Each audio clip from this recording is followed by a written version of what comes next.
مطرز بخيوط من ذهب وفضة، ويرصع أحيانا بحجارة متلألئة، وينسج من أقمشة فاخرة من المخمل والحرير. تتزين به العروس وتلبسه الأميرات في المحافل، ويرتدى حتى داخل المنازل كجزء من الهوية الثقافية. إنه القفطان المغربي الذي أدرج ضمن قائمة اليونسكو للتراث الثقافي غير المادي. القفطان مغربي وسجل اليوم في اليونسكو على عكس ما أراد النظام الجزائري. soulève des irrégularités qui nous imposent de réfléchir. Où va ce comité si on continue à être aussi tolérant? Nous avons relevé avec une très vive préoccupation que cette candidature ait pu être menée alors que de nombreuses irrégularités ont été constatées dans ce dossier relatif au CAFTA. À ce stade, je me tourne vers l'Algérie. Est-ce que vous voulez bien retirer votre amendement après avoir entendu les 7 États membres qui se sont exprimés? Nous soutenons donc l'inscription de cet élément sur la liste représentative du patrimoine immatériel. Et nous considérons que si l'organe d'évaluation, avec toutes les informations dont il disposait, que nous a présenté le secrétariat, a décidé que la candidature du Maroc devait être inscrite dans l'esprit de la Convention, l'Espagne considère que cet élément devrait être inscrit. Je vous remercie. Nous soulignons que les débats de ce comité doivent rester strictement culturels et exempts de toute tentative de dilution et de réinterprétation politique des éléments proposés. Haïti appelle donc à reconnaître pleinement le caractère singulier du caftan marocain. À ce stade, je me tourne vers l'Algérie. Est-ce que vous voulez bien retirer votre amendement après avoir entendu les 7 États membres qui se sont exprimés? L'Algérie, vous avez la parole. Et nous aimerions entendre d'autres délégations sur ces deux amendements, celui du Paraguay et le nôtre. Je vous remercie. Thank you, Algeria. Merci à l'Algérie. J'entends votre demande pour avoir une discussion. Cela étant dit, je ne peux contraindre aucun État membre à prendre la parole. Sur cette base, le Bangladesh pense que le caftan marocain mérite d'être inscrit à la liste, à cette session. Telle est la position du Bangladesh. Merci, Monsieur le Président. Nous allons voir avec la délégation de la France et les membres du comité ce que nous pouvions faire. Le Président, moi, je voulais aller voir le Taj Mahal, personnellement, ce monument magnifique, mais je dois avancer avec ce projet de décision 20COM7B33.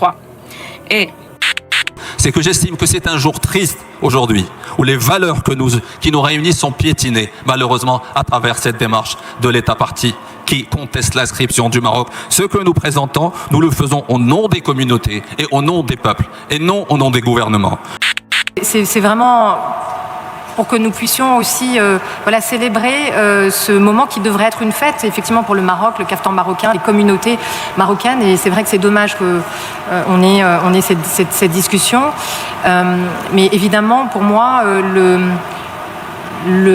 l'amendement, la proposition d'amendement de l'Algérie doit être supprimée, puisque nous souhaitons que le caftan marocain soit inscrit sur la liste.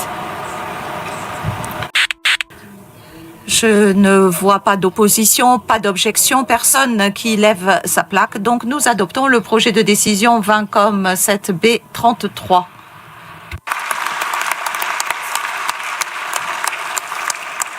Congratulations. Félicitations au Maroc. قلنا لا لا لا لا، كل ما رأيتموه وهم صنعه المخزن، والإسرائيل والموساد والكائنات الفضائية، كل ما رأيتموه البارحة القنوات الرسمية وكالة الأنباء الدولية، خليك من هذا. في العالم الآخر قفطان جزائري بحت. نوضوا نبهدلوا برواحنا اكثر من اللي بهدلونا اللي مشاو يمثلونا في اليونسكو. تبهديله. جي اونت انا بلاصتهم ندفن روحي، انا بلاصتهم نحبس لا دبلوماسي ونمشي ندفن روحي باسكو مهزله واش صرات، وهاد المهزله صرات باسكو هما ما خدموش خدمتهم. لانه بيان من وزاره الخارجيه الجزائريه، وزاره الخارجيه الجزائريه وزاره الخارجيه الجزائريه تصدر بيان، وما انه هذا ربما ماشي ربما الاصل انه مرتبط بوزاره الثقافه.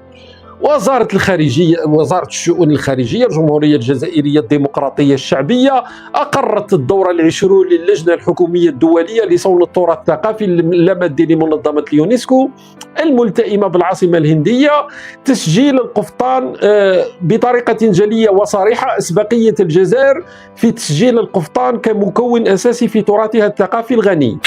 وكما قال الشاعر في الأغنية الجزائرية: جاني مرباط جاني مرباط جاني مرباط يا خويا الهواوي. تما اليونسكو نفسها اللي البارح قالت لنا بأنه تم تسجيل القفطان المغربي كذبت علينا. القنوات اللي نقلت ذلك الدولية كذبت علينا، لكن لابد أن نصدق وزارة الخارجية الجزائرية. يبرز أيضا زي له مكانة خاصة في الذاكرة العربية والعالمية، وأقصد هنا القفطان المغربي الذي صار مسجلا رسميا في قائمة اليونسكو للتراث غير المادي.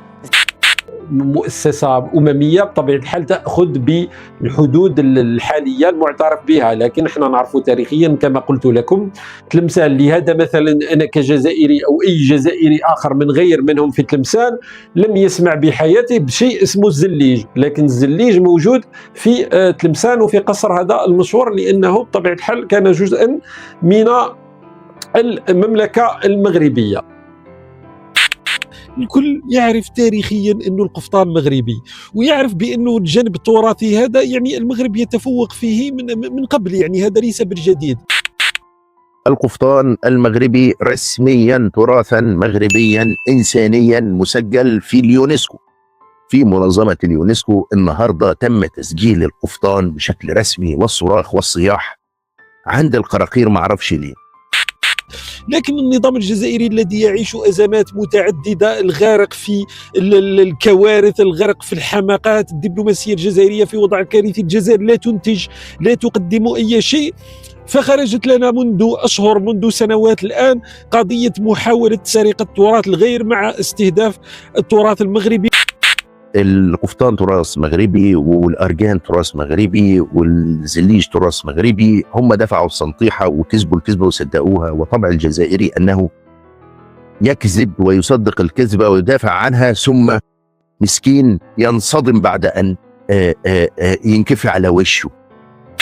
فشله منذ 1962 فهذه الدولة الجزائرية الفتية والحديثة على أنه لم يستطع تقديم أي شيء للشعب الجزائري، فخلق رواية أنه المغرب يحاول سرقة تراثنا، وأنه لابد من أننا نحاول تسجيل الزليج والقفطان، وهي الأمور التي صار بكل صراحة بكل موضوعية لم نعرفها أبدا.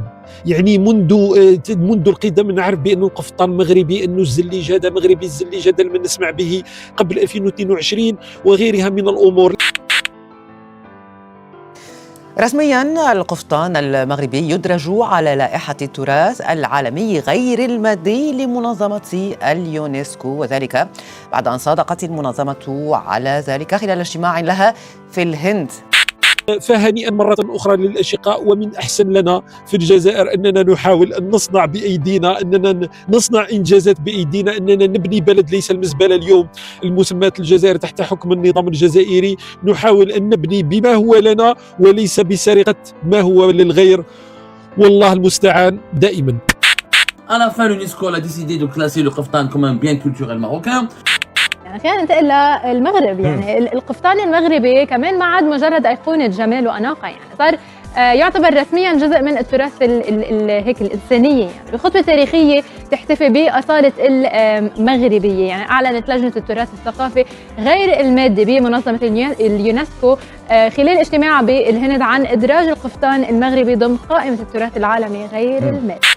لكن انت ما عندكش الحرفه هذه، ما عندكش القدره على خياطه القفطان، ما عندكش القدره على صناعه الزليج، لانه الزليج يحتاج الى حرفيين كلهم موجودين في المغرب. وحتى بوتفليقه تتذكروا تلك الصوره، يعني لما كان مع خالد تومي في تلمسان وطلب بانه يتم الاتيان بحرفيين مغاربه، لانه يريد ان يكون احسن الحرفيين هم من يقومون بترميم القصر هذاك اللي في تلمسان. Moi, d'abord, je félicite le Maroc pour leur victoire, alors qu'il ne s'agit même pas de victoire. Il est vrai que la tradition du Kaftan, elle est beaucoup plus enracinée, beaucoup plus développée, et elle a beaucoup plus, elle est beaucoup plus rayonnante au Maroc qu'en Algérie.